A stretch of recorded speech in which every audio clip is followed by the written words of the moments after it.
অলপ এইফালে আহি যাব।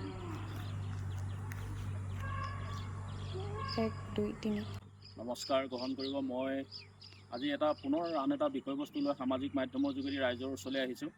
আজিৰ বিষয়বস্তুটো হৈছে যে বৰ্ধিত ঋণ। আপোনালোকে সকলোৱে গম পাইছে যে আমাৰ শেহতীয়াভাৱে চৰকাৰখনে যথেষ্ট ঋণ লোৱা আমাৰ পৰিলক্ষিত হৈছে। এই ঋণৰ পৰিমাণ আপোনালোকে গম পাইছে যে আচলতে চলিত বিত্তীয় বৰ্ষত এই ঋণৰ পৰিমাণ আপোনাৰ 2 লাখ কোটি অতিক্ৰম কৰিব। গতিকে এই ঋণ মানে যথেষ্ট চিন্তনীয় বিষয় হৈছে অসম চৰকাৰখনৰ কাৰণে বা অসমৰ জনসাধাৰণৰ কাৰণে।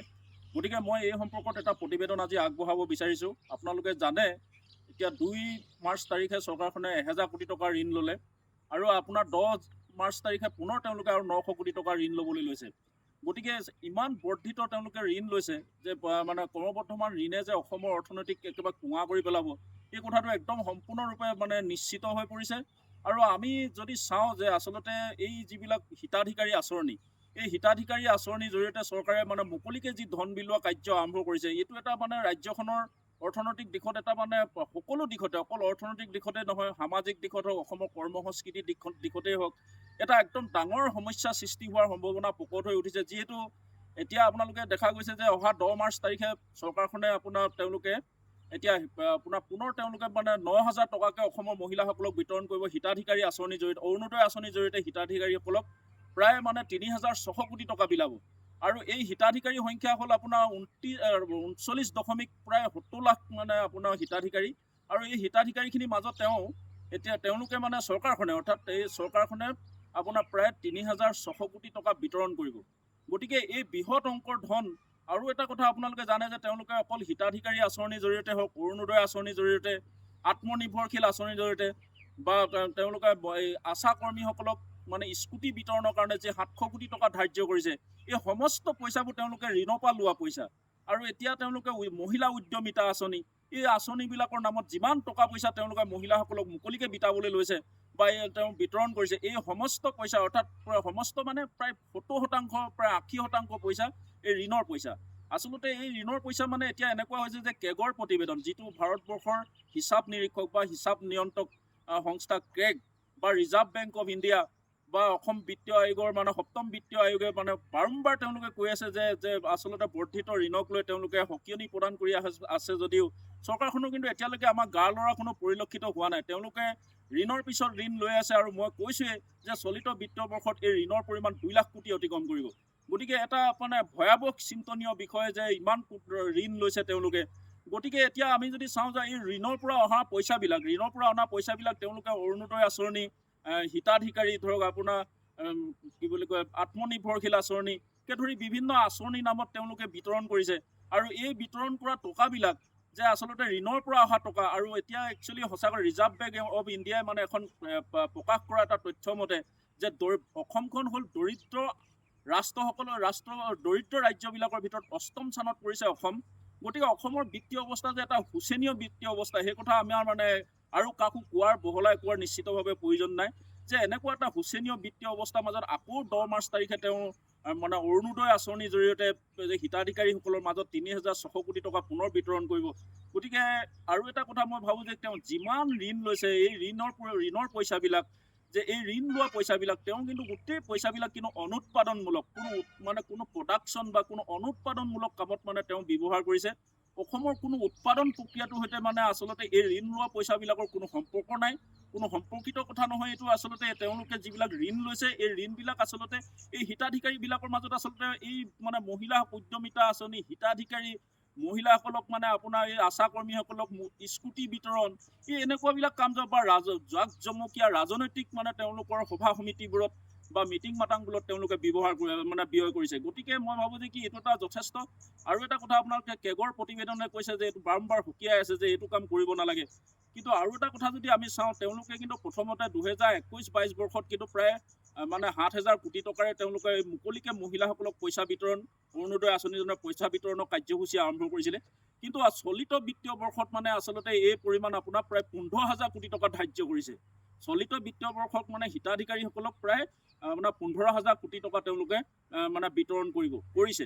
গতিকে এইটো এটা যথেষ্ট মানে এটা ডাঙৰ কথা যে আচলতে চৰকাৰখনে লোৱা ঋণৰ বুজাই যে এদিন অসমৰ মানে অৰ্থনীতিটো কুঙা কৰি পেলাব, তাত কোনো সন্দেহ নাই।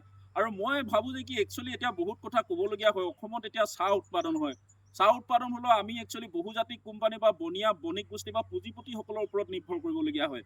আমাৰ এনেকুৱা হয় বহু সময়ত চাহ আপোনাৰ একেবাৰে পানী ভাৱত মানে চাহ আমাৰ বিক্ৰী হয় বা কৃষকে পইচা নাপায় আৰু তেওঁলোকৰ মানে মনোপুলি ব্যৱসায় আপোনাৰ ফেক্টৰী মালিক গোষ্ঠী।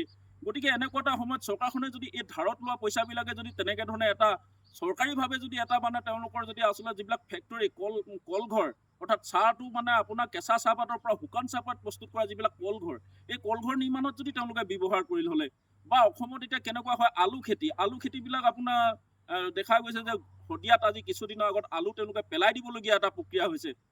দাম নাই, কৃষকে উৎপাদিত সামগ্ৰীৰ উপযুক্ত দাম নাপায়। তাৰ স্থলত চৰকাৰখনে আচলতে আজিকালি যদি আমি চাওঁ বহুবোৰ বাই প্ৰডাক্ট হয়, আলুৰ পৰা বহুত বাই প্ৰডাক্ট হয়। আপোনাৰ যেনেকৈ ধৰণে আপোনাৰ চাহপাতৰ পৰা কিছুমান বাই প্ৰডাক্ট হয়। গতিকে বাই প্ৰডাক্টকে ধৰি বা নিজস্ব প্ৰডাক্ট বা বাই প্ৰডাক্টৰ জৰিয়তে যিবিলাক উৎপাদন কৰিব লাগে চৰকাৰখনে, যদি তেওঁ মানে সুদত বা তেওঁলোকে ঋণত লোৱা পইচাই যদি আচলতে উৎপাদনমূলক কামত যদি ব্যৱহাৰ কৰিলেহেঁতেন, অসমখন নিশ্চিতভাৱে বহুত উন্নতি হ'লহেঁতেন। এতিয়া বহুত কথা হয়, চৰকাৰখনে আজি মুখ্যমন্ত্ৰী হিমন্ত বিশ্ব শৰ্মাই তেওঁ ঋণ লোৱাৰ সপক্ষে তেওঁ আচলতে কৰ্ণাটক লিখীয়া আচলতে উন্নত ৰাজ্য বা কৰ্ণাটক লিখীয়া ধনী ৰাজ্যবিলাকক তেওঁ তুলনা কৰি ওকালতি কৰে যে আচলতে কৰ্ণাটকৰ ঋণ লৈছে বা আমিও ঋণ ল'ব লাগে এনেকৈ কয়। কিন্তু আচলতে এই কথাবিলাকে আচলতে কি সূচাইছে?